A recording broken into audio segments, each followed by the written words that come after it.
Ashama harka fuune hordoftoonni gadaa niwus neetwork akkamnaa qabdu sun jecha biyya Jarmanii magaalaa Berliinitti argamna.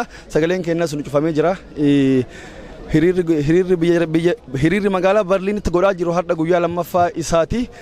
Kaleessa hiriiruma nagaa goonee gallee har'a immoo akkuma dheengadda magaalaa Frankfurtitti godhamee daandii guddaa magaalaa Berliin kaabaa kibbaan iddoo daandii seentarii ta'e cufuudhaan haga miidiyaan dhufutti akkasumas haga hoggansi yoo dhiqqaate hoggansi dhufee haga nu dubbisutti daandii kanarraa hin deemnu jedhanii qeerroon lakkoofsan kumaataman lakkaawaman iddoo kanatti argamu. Wanni asii jiru waan hedduu nama ajaa'ibu ijoollee onnee sibiilaa qeerroo ibiddi irraa deemutu bakka kanatti argama. Dhugaa rabbii dubbachuuf asitti riiskii guddaa fudhatanii poolisiidhaan wali bu'anii waan hedduu hojjechaa jiru. Mee namoota muraasarraa yaada fuudha. Artiistii Taajuu Shurubbee na cinaatti argama. Artiist Taajuu Shurubbee weellisaa qabsaa'aa keenya. Mee artiist Taajuu maaliif as dhufte? Mee yaada waliigala. Wallahi yaadni waliigala sagaleen gaa guyyaa lama lallabaa jirra asitti. Kale isaas as dhufnee asitti as oollee roobnillee asin nurraa hubaa oolee guyyaa guutuu aduunis asin nu qaqqaa oolte roobaan nutti oolee kale isaa har'a asitti wanni wal geenyee kale isaaf zidduu nuti mormaa jirru gartee Oromoo walumaa galatti eenyummaa isiitis balleessaniiti qabsaa'ota keenya Hacaaluu Hundeessaa ajjeesanii Jawaar Mohammad ejjeteenya nurraa hidhanii qabsaa'ota Oromoo hooggantoota ABO warreen karaa nageenyaatiin qabsaa'an Baqqalaa Garbaa fa'aa hunda waan karaa nageenyaatiin qabsaa'an hunda hidhatti neexee mootummaan Itoophiyaadhaa waan siyaasaa Oromoo oofaa hunda isaanii hidhatti galchanii kanaafuu Oromoo eenyummaa keenya nu dhabamsiisuu deemanii sirna Minilik nurra deebisuu deemanii mootummaan Itoophiyaadhaa reenjarii waraanaa uffateeti as ba'ee ummatatti dhaadate saba gartee mo'amuuf hin uumamin nuun jee jira lolli magaalaa irratti maal akka ta'e isin garsiisaa jirra jee kanaafuu kana mormachuudhaaf baanee nama humna hin qabne namni hundinuu yoo daa'imantiin deematillee harka micciiree sirraa fudhata nama humna qabuutuutu nama waraana qabu nama humna qabu namni taa'ee hooggantoota isaaniillee xarabeessaa zuuriyaa wajji taa'ee gartee wali qabee wajji haasa'u qabsoo karaa nagaa goone namni karaa qabsoo nagaa godhuu irratti Jawaar Mohammad caalaa qabsaan jiru jechuudha. Jawaar qabanii odoo humaa takkan balleessin sababa uumanii Jawaar faayiduudhaaf uummata Oromoo balleessuudhaaf fuudhanii Jawaar faa hidhatti naqanii arraan tana Jawaar Mohammad maal keessa akka jiran hin beenu jechuudha ammaan tanatti. Nuti roobaa fi aduun nu baate roobaa miti qe'ee biyyaa rasaasaatti roobaa jira. Kanaafuu bikka jirru Oromoon gadi hin taa'ini bikka jirru Oromoon alaa keessaa qawwee iyyaafachuu alaatis mootummaa addunyaatti lallabu. Humnaan jabaachuu qabna Oromoo wal bira dhaabbachuu qabna kanaafuu kunoo bikka Angeelaa Maarkel itti argamtu biyya Jarmanii magaalaa Berliinitti argamna Berliin kunoo bikka teessoo Angeelaa Maarkel achitti karaa cufnee achitti kunoo qeeroon teenya wallaahi qeeroo onnee sibiilaati asitti aduun biyya tana akka tokko aduun baatee si gubdeeti amma roobni sirrooba aduun baatee si gubdee amma roobni jiruun qabnu laa kunoo qaama keenya guutuu roobni guddaan roobee kakee isaan deemin poolisiin nu ajaa'ibsiifata warrummaan biyya tanaatu jechuudha. Kanaafuu qeeroo Oromoodhaa bikka jirtanii jabaadhaa qabsoo teessan itti fufaa hin rafinaa waan nyaattan qofa hambifadhaati kaan saba keessaniif kannadhaa. haa qabsaa'u namni haa qabsaa'u qabsoo haatti fufu ha biyya jirus qawwee bitatee kara gaaraa kaanis kara protestiidha qeeroon biyyaatis kan irraa dhawames wallaannachaa bikka takkaa qabsootti fufnu qabnaan jaaf diqiyya galatoomtanumaan jaa. Lagannaa gabaa biyya keessatti amma labsamee jira guyyaa shaniif natti fakkaataa yoo dongoruu baadhee mee dhaamsatiin akka waliigalaatti qeerroof qabdu. Dhaamsiniin akka waliigalaatti qeerroodhaaf qabu qeerroo teenya garteen ummanni hawaasni warra manguddoo jaanii yaanis dhaga'uun qabanii magaalaa cufattee taa'uun baati torbaan takkaa miti baati takkaa miti amma tokko yoo saba keetii eeggatee sabni keelabamuurra eenyummaan keelabamuurra namni keenya tokko tokkoon du'ee awwaalamuurra gabayaasa walii gacufattee teessee gartee mootummaa tana laamsheessu diinagdeessi laamsheessu sirra jiraata warri karaa Harargeetiin jiru karaa baaburaa muruudhaan karaa makiinaa muruudhaan waan takkallee wanta godhuudhaan warri karaa Baalee jiru hundinuu karaa jirtaniin Finfinneerraa mootummaan kun akka beekumaa takkan godhanne karaa diinagdeen isiin seentu hunda muruudhaan kutaa hundatti karaa muruudhaan akkasitti dukkaana fi cufatanii kalaas hin bobbaanu irraan binnu ittiin bitannu jaanii tattaa'uudha qabsoo karaa nagaatti saalasanii godhanii qabsoonis haafalmattu qeeroonis kanaaf obboleessa kiyya walumaa galatti qabsoo finiinsuudha yeroo ammaan tanaa rafuun hin barbaachisu. Ulfaadhu. Galatoom. Maqaan keenyu maaliif asitti argamte? Maqaan kiyya Ayyuub Sheekoo maqaan kiyya Ayyuub Sheekoo jedhama wanti as argamneef kun magaalaa Barliiniiti wanti as argamneef sagalee ummata keenyaa sagalee qeerroo keenyaatiif sagalee haadhaa fi abbaa keenyaatiif ta'uuf asitti argamne sababbiin isaa Jawaar Mohammad uduunni qabsaa Oromoof jecha qabsoo hadhaawaa uduunni geggeessu qabanii mana hidhaa galchanii akkasumatti Hacaaluu Hundeessaa ajjeesanii numoo teennee hin nyaannu hin dhunnu jennee sagalee ummata keenyaa ta'uuf bootaa kanatti argamnee jirraa adhallee borullee sagalee ummata keenyaanii taanaa waan qabnuun qeerroo bira dhaabannaa warra biyyaa bira dhaabannaa sagalee hin taanaafi jedha galatooma. Hordoftoonni Gadaa Niwus neetworkii kan daawwachaa jirtan kun hiriira mormii bilxiginnaa biyya Jarmanii magaalaa Berliin godhamaa jirudha. Qindeessaa hiriiraa kan ta'an obbo Tasfaayitu na cinaatti argama. Mee maqaa keessan guutuu fi maaliif mee kaayyoon asitti argamaniif akkasumas dhaamsa uummata biyyaatiif qabdan? Maqaan kiyya gaa Tasfaayee Abdiisaati. Asi magaalaa Berliinitti dura taa'aa hawaasa Oromoo Berliinii. Kun egaa adda kaleessa kaasneetu waan haala biyya keessatti deemaa jiru keessayyuu mootummaan nafxanyaa Abiy Ahmediin gaggeessamu uummata Oromoo irratti dararaa hidhaa ajjeechaa gochaa jiru keessayyuu qaroo fi hooggantoota keenya hunda mana hidhaatti naquudhaan darara inni godhu kana uummata Jarmanii fi mootummaa Jarmanii akkasumallee ambaasota biyya garaagaraa magaalaa Berliin keessatti jirutti iyyannoo keenya agarsiisaa turre kaleessas har'a immoo yeroo ammaa kanatti dhageettiin nuti amma iyyannoo dhiyeessinu kana akka nu dhaga'an magaalaa Berliin keessatti bakka guddaa ta'e bakka seenaa qabeessa ta'e Brandenburg Gate bakka jedhu sanarratti kunoo hiriirri keenya ammatti itti fufee jira haalli guddaa kana. Egaa kuni kaleessa har'a goone kuni akka kanaan duraatti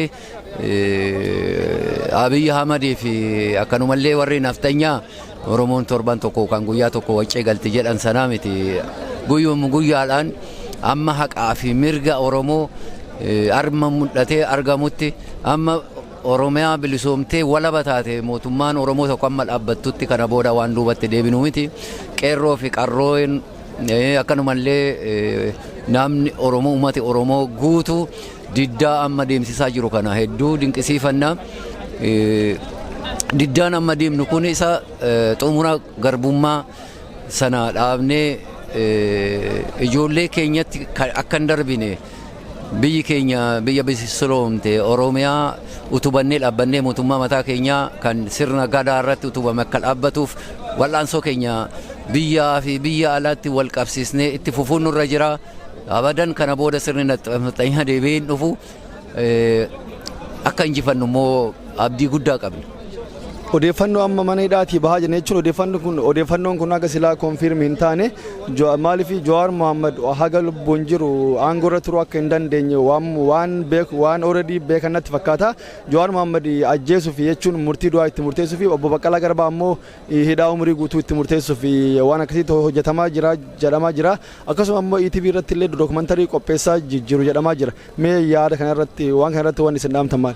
Kuni wanta haaraa miti bara darbe bara Tigireetti guyyaadhaan diraamaa hojjetu hooggantoota hidhanii mana seeraatti mana kangaaroo mana seeraa isaanii sanatti dhiyeessanii waan fedhan gochuu jiru.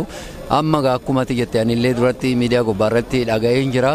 Kana jechuun ibiddaan taphachuudha. Ibiddaan taphachuudha. Jawaar Mohaammed jechaan waan nama tokkoo miti. Miliyoona uummata Oromoo 50 faana irratti murtii du'aa murteessuu jechaadha. Biyyattiin duruu gaaga'ama hamaatu deemaa jira. Biyyattii lolaa fi gidira hamaa keessa galchuu abadan murtee akkanaa tasuma yoo yaalan ta'e biyyattii sana diiguudhaaf akka deemanii hubatanii gochuutu isaanirra jira. Wanta akkanaa kun Jawaar jechaan ijaa fi sagalee uummata Oromooti. Waggaa arfan darbe kana keessa halkanii guyyaa uummata Oromooti fi haqa uummata Oromoo qofaan ta'ini haqa sablammii biyya sana keessa jiranii hunda nama wal'aansoo godhe. Kanaaf akkuma duratti jedhee ibidda irratti gaazii rafrafaa jiru mee haa yaalan mee kana. Kanaaf kun waan ingoona hin jedhu jarri kanan duras waan akkana kana gochaa turanii waggaa 10 waggaa 20 sobaanii qindeessanii kuni Maammoo Mazammir gaafa fannisan mana sinimaa keessatti boombii ofiif darbatanii seetu godhe jedhanii fannisaniin. Uummati Oromoo yeroo ammaa jiru kun qeerroon ammaa jiru kun isa bara sanaa miti gaarraa 21 keessa kan jiru qeerroof qarroo kutannoo kennu qabatu hedduu waan qabnuuf kuni abadan biyyattii diiguudhaaf barbaadan haa yaalan. Kanumaan jechuu fe'a. Ulfaadha. Okay, atillee. Hordoftoonni Gadaa Niwus neetwork artistii walaleessaa Shaggaa Baadiyyaatu na cinaatti argama. Mee artistii Shaggaa Baadiyyaa har'a biyya Jarmanii magaalaa Berliinitti argamna. Mee haalli waliigalaa hiriira kanaa maal fakkaatame gabaabsinatti? Yaa hiriirri guyyaa har'aa biyya Jarman magaalaa Nuunberg irratti magaalaa Berliin irratti geggeessaa jirru kun baay'ee haala nama hawwatuudha. Qeerroo fi qarreen akkasuma hawaasni Oromoo biyya Jarman kana keessa jiraatan nama baay'eedha. Tilmaamaan nama 1,000 hanga 2,000 oltu irratti hirmaate. Hiriirri kun guyyaa lamaa fi kan adeemsifame as biyya Jarman biyya Berliin magaalaa Berliin kana iddoo seentara ta'etti. Wanti biyya keessatti wanni nu gaafachuudhaaf iddoo kanatti argamne biyya keessatti kan adeemsifamaa jiru saba Oromoo kanarratti duguuggaa sanyiiti saba kana awwaaluudha. Afaaniin duudhaadhaan akkasumas namoota siyaasa Oromoo kan olii gad oofanii hidhaa doorsisaa kaan ajjeesaa dharaa irra kaa'aniitiin ammas gabrummaa kanaan dura abboota irraa dhaalaa dhufne ammas nurratti baachisuudhaaf waan shira hojjetamaa jiru kana balaaleffachuudhaaf akkuma addunyaa nu dhagahan gochuudhaaf kan hiriira kana guyyaa har'aa asitti hirmaanne. Dargaggoonni asitti argaman kun harki baay'een magaalota garaagaraa irraa dhufanii deemsa sa'aatii 7-8 fakkeenyaaf ani amma kan dhufe magaalaa Nuunberg irraayyii sa'aatii 6 fudhata. Munshin Frankfurt irraas nama baay'eetu argame. Namoota dubartii ulfaatu dhufee addana buleetiniin bokkaan nutti roobee sagalee keenya dhageessifataa jirra. Kanuma fakkaata Abdii. Mee amma Jawaar Mohaammed Faatii hidhaa jiranii miidiyaa hawaasaa gubbaatti arguu hin ooltu.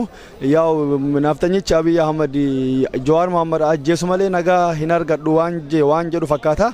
Mee amma waan miidiyaa hawaasaa gubbaatti adeemaa jiru Jawaar Mohaammed murtii du'aa itti murteessu akkasumas obbo Baqqalaa Garbaa hidhaa umrii guutuu itti murteessuuf waan adeemamu jira. Jedhu jira beeyte mee asirratti wanni ati dhaamsa qabdu maal mee dhuguma waan Abiy waan kana godhee jiraachuu danda'a? Ilaa wanni tokko wanni namni beekutu irra jiraatu dheengadda Haacaaluu ajjeesanii bara dabre kanaan durallee Eebbisaa ajjeesanii har'a immoo Haacaaluu ajjeesanii Haacaaluun hin duune Haacaaluu 70 dhalate Haacaaluu 1,000 dhalata. Jawaar Mohaammed immoo ibiddaan taphachuudha dhugaa sitti himaati maaliifi Jawaar Mohaammed akkasuma qabsaa'onni har'a mana hidhaa jiran kuni ija keenya onnee keenya hubatteerta. Ummanni Oromoo kuni biyya sana keessatti utubaa ta'ee jiraataa jira. Jawaar Mohammeditti bu'uu jechaan Oromootti bu'uudha. Siigalee maaliif nama dhugaan jireenya isaa diigee ummata saba kanaaf hojjetaa turedha Jawaar Mohaammed. Oromootti bu'uu jechaadha. Jawaar hidhuu jechaani Jawaar ummata Oromoo hidhuu jechaadha. Utubaa manaa raasanii immoo mana keessa galla jechaan dubbiinatti hin fakkaatu. Wanni biyya sana keessatti adeemsifamaa jiru dhugaa dubbachuudhaaf waan sirrii miti. Fakkeenyaaf dheengadda Haacaaluu irratti tarkaanfii hin fudhatame tarkaanfii sirrii miti. Ibidda hin dhaamuu hin dandeenye qabsiisaa jiranii. Jawaar Mohaammadis ta'ee qabsaa'ota biraa akkasumas namoota saba kanaaf dhiigan hirriba dhaban galaafachuun yookaan shira wahii itti maruun dhugaa dubbachuudhaaf balaa hin taane ofitti qabsiisuu akka ta'edha kanan hubadhu. Kanaafuu ummanni Oromoo hawaasni Oromoo maal gochuu qaba yoo kan jedhu taate roorroon booqaa hin qabu siigalee Abdii.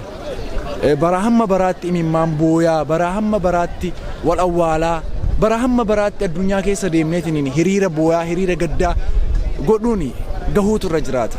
Kan kana hunda nu godhee sadarkaa kanaaf nu gahe ammoo wal qooduu keenya. Otoo daandii tokko deemuu nurra jiraatu otoo wal faana kaachuu nurra jiraatu walitti kaanna. Otoo tokko taaneetiin mana ijaaruun nurra jiraatu dibbee gandummaa dhaanna. Kun hafuutu irra jiraata. Gaafa tokkoomne wanta jenne diinni booqaa hin qabu. Gabrummaanis booqaa hin qabu. Gabrummaan kanuma diinnis kanuma kanaafuu Oromoon tokko ta'eetiin waan kana ofirraa faccisuu qaba jedha. Hawaasni Oromoo qeerroo fi qarreen maal gochuu qabaa jetta yaada waliigalaa akkasumas lagannaan gabaa labsamee siin jira. Mee yaada akka waliigalaatti kaaftu yoo ka jira ta'e. Egaa akka qeerroof qarreetti wanni nurraa eegamu wanni gochuu nurra jiraatu tokkoffaa nuti qeerroo biyya ambaa jirruudha. Qeerroo biyya keessa jiraniin isin faana jirra fincila diddaa gabrummaa finiinsaa isiniin jenna. Du'attis jireenyattis wal faana dhumna. Inni lammataa ammoo akka hawaasaatti beekaa keenya kabajutu nurra jiraata. Uumamuma lafaa kanarratti waaqni gaafa uumu tuuta godhee uuma hunduma isaatu tuutni markamtuu mootii qaba. Wallaalus beekus dogongorus tuutni tokko mootii isaa kabajutu irra jiraata beeke. Tuuta mootii dhabe ta'uun nurra hin jiraatu. Kanaafuu beekaan yeroo baay'atetti rakkinni akkanaa gaagaamiinsa akkanaallee hin uumamu waan ta'eef beekaa keenya bulfachuun nurra jiraata. Beekaa keenyaaf immoo gatii laachuutu nurra jiraata. Yookaan immoo maaliif kinnisni maaliif hin deemne kinnisni Hoomaa maaliif hin dammeessine beektaa? Mootii hin qabu. Sabni mootii hin qabne, sabni mootii isaa hin kabanye, beekaa isaa hin kabanye immoo kaayyoo isaa galmaan hin ga'u, walaballee hin ta'u. Kanaafuu beekaa keenya kabajuutu nurra jiraata.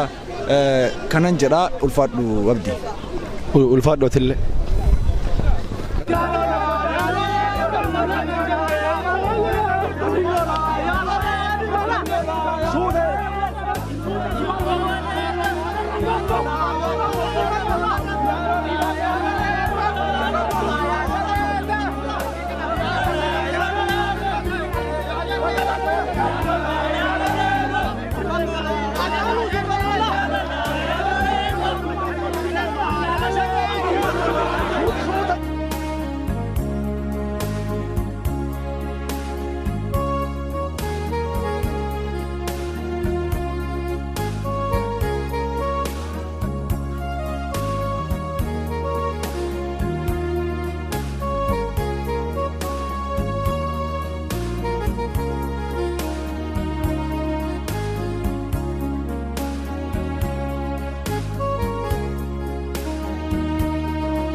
Network.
Murder! Murder! Murder! Murder! Murder! Murder! Murder! Abiy is murder! Abiy is murder! We want freedom. What we want? Freedom. What we want? Freedom. When do we want it? Now. No. When do we want it? No. What we want? Freedom. What we want? Freedom. When do we want it? No. When do we want it? No. Who are we? Oromo. Who are we? Oromo. Who are we? Oromo. I can hear you again. Who are we? Oromo. Who are we? Oromo. Where are we from? Oromia. Where are we from? Oromia. Who are we? Oromo. Who are we? Oromo. What we want? What we want? Freedom. What we want? Freedom. What we want? Freedom. Justice for Jalu. Justice for Jalu. Justice for Jalu. When do we want it? Now. When do we want it? Now. When do we want it? Now. When do we want it? Now. Where? When do we want it? Now. Where are we from? Oromia. Where are we from? Oromia. Where are we from? Oromia. Where are we from? Oromia. Where are we from? Oromia. Who are we? Oromo. Who are we? Oromo. Who are we? Down, down, who? Down, down, who? Down, down, who? Down, down, Abi. Down, down, down, down, Abi. Down, down, Abi. Down, down, Abi. Down, down, Abi. Down, down, Abi. Down, down, Abi. Down, down, Abi. Down, down, Abi. What do we want? What do we want? Freedom. What do we want? Freedom. What do we want? Oromia shall be free. Oromia shall be free. What do we want? What do we want? When do we want it? When do we want it? When do we want it? Deutschland! Deutschland! Deutschland! Stoppt! Stoppt! Stoppt! Das Unterstützen! Das Unterstützen! Von Äthiopien! Das Unterstützen! Von Diktator! Ethiopia! Ethiopia ist Diktatur! Ethiopia ist Diktatur! Demokratie! Ja, ja, ja! Demokratie! Ja, ja, ja! Diktatur! Nein! Diktatur! Diktatur! Diktatur! Demokratie! Demokratie! When do we want it? When do we want it? Now! Now! Now! Who are we? Oromo. Who are we? Oromo. Who are we? Oromo. What do we want? What do we want? Freedom. What do we want? Freedom! Freedom! For Oromia! Freedom! Freedom! Freedom! For Oromia! Freedom! Freedom! All political prisoners! All political prisoners! Freedom! Freedom! Freedom! Jawar Mohammed! Freedom! Freedom! Freedom! Jawar Mohammed! Freedom! Freedom! Jawar Mohammed! Who are we? Oromo. Who are we? Oromo. Who are we? Oromo. Who are we? Oromo. Where are we from? Oromia. Where are we from? What do we want? Freedom. What do we want? Freedom. What do we want? Freedom. Jertu! Jertu! Dirra. Jertu! Dirra. Jertu! Louder, louder! Who are we? Who are we? Who are we? What do we want? What do we want? When? When do we want it? Now! Down, down! Down, down, Abi! Down, down, Abi! Down, down, Abi! Down, down, Abi! Down, down, Abi! Down, down, Abi! Down, down, Abi! Down, down, Abi! Down, down, Abi!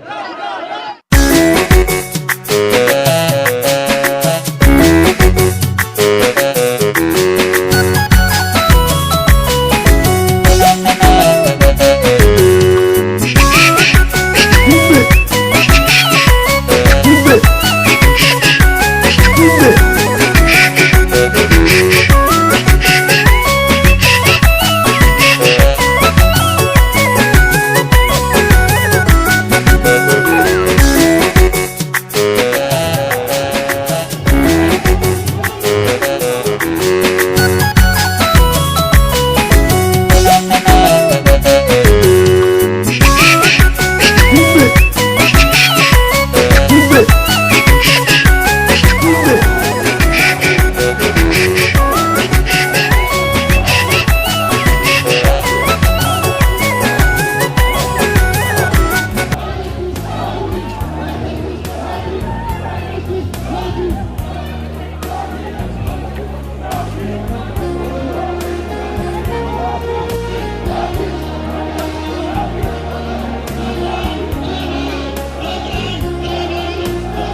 der Oromos in Äthiopien wurde einige Tage nach einem Interview bei OMN, Oromia Media Network nach Äußerung seiner politischen Meinung gegen die jetzige Politik in Äthiopien sprach, umgebracht.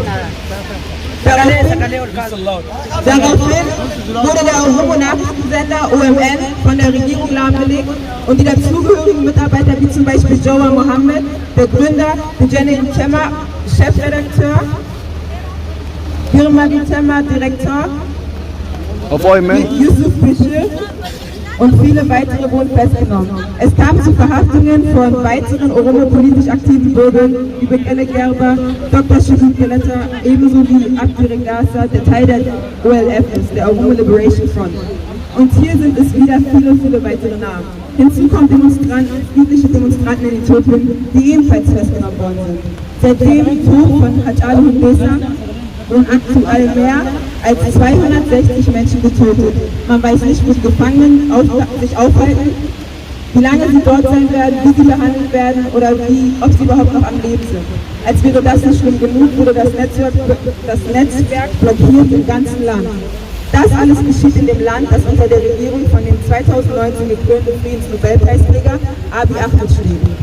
Seit Monaten herrscht eine massive Spannung in Äthiopien. Die Neuwahlen mussten aufgrund von Corona auf sich warten lassen. Durch den Mord an Hachalu Hundessa ist das ganze Land und ganz Oromia aufgebracht. Es droht ein Bürgerkrieg. Was wollen wir? Das Einhalten der Menschenrechte, das Stoppen der Tötung von Oromos, Gerechtigkeit für Hachalu Hundessa, Freilassung aller politisch Gefangenen, Freischaltung des Internets und Freischaltung des Kanals OMN, Neuwahlen des Premierministers unter der Beobachtung der EU, Demokratie, wir wollen ein friedliches Leben. Oromia shall be free. Oromia shall be free. Who are we? Oromia. Who are we? Oromo. Who are we? Oromo. Who are we? Oromo. Where are you from? Oromia. Where are you from? Oromia. Where are you from? Oromia. What we want? Freedom. What we want? Justice. What we want? Justice. What we want? Justice. What we want? Justice. When do we want it? Now. When do we want it? Now. Now. When do we want it? Now. When do we want it? Now. When do we want it? Now. Who are we? Oromo. Who are we? Oromo. Who are we? Oromo. Where are we from? Oromia. Where are we from? Oromia. Where are we from? Oromia. Who are we? Oromo. Who are we? Oromo. Who are we? Oromo. Who are we? Oromo. Who are we? What we want? What we want? Justice. What we want? Justice. What we want? Justice. When do we want it? Now. When do we want it? Now. When do we want it? Now. Deutschland. Deutschland. Deutschland. Deutschland. Stop. Stop. Stop. Stop. Stop. Stop. Stop. Die Unterstützung. Unterstützung. Unterstützung. Unterstützung. Von Mördern. Abiy ist ein Killer. Abiy ist ein Killer. Abiy must go. Abiy must go. Abiy must go. Abiy must go.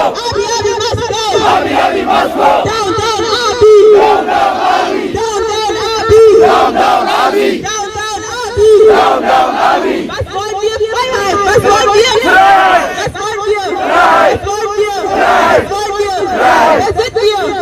Wer sind wir? Oromo. Wer sind wir? Oromo. Wann wollen wir Freiheit? Yes. Wann wollen wir Freiheit? Yes. Wann wollen wir Freiheit? Yes. Wann wollen wir Freiheit? Yes. Wann wollen wir Freiheit? Yes. Wer sind wir? Wer sind wir? Oromo. Wer sind wir? Oromo. Deutschland. Deutschland. Deutschland. Deutschland. Bitte. Bitte. Deutschland. Deutschland. Bitte. Keine.